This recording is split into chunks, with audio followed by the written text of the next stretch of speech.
Pour changer la batterie de ta montre Casio MQ24, commence par la retourner pour accéder au couvercle. Protège l'arrière de ta montre au cas où tu glisserais à la prochaine étape, tu risquerais de l'endommager. Tu auras besoin d'un objet très mince pour faire levier sur le couvercle.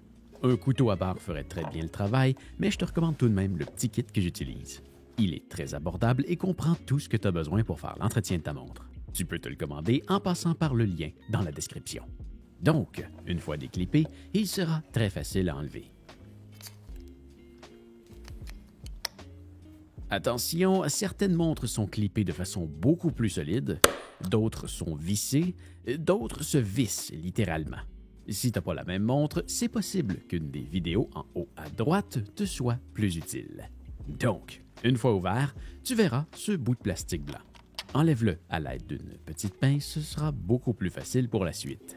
Dans la plupart des montres, la batterie n'est que clippée. Mais dans ce cas-ci, il y a une toute petite vis qu'il faut lousser pour retirer la batterie.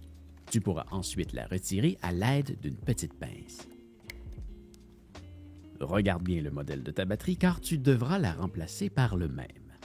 Dans ce cas-ci, il s'agit d'une SR626SW. Je t'ai laissé un lien dans la description si tu souhaites en commander une. Insère ta nouvelle batterie et pousse-la avec ton doigt pour qu'elle entre bien en place. Resserre la vis juste assez, mais pas trop non plus.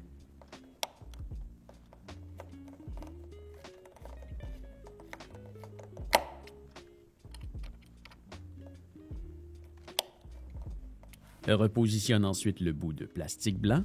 Si tu ne te souviens plus dans quel sens il va, il y a généralement un trou en ligne avec la couronne pour laisser passer le mécanisme. Ce morceau qui vient d'apparaître, qui était discret depuis le début de l'opération, c'est le scellant. C'est ce qui rend ta montre étanche à l'eau jusqu'à un certain degré. Donc, ce qui vient d'arriver, c'est pas bon. Assure-toi donc de le remettre bien en place avant de refermer la montre, sinon, c'est possible que tu la brises la prochaine fois que tu te laves les mains ou que tu marches sous la pluie. Enfin, le couvercle de cette montre se repositionne très facilement. Garde ta montre sur une surface stable, comme une table, et pousse avec ton doigt jusqu'à ce que ça snappe. Avec certains modèles de montres, c'est possible que tu aies besoin d'une presse à montre. Mais pour celle-ci, on a déjà terminé. J'espère que la vidéo t'aura aidé.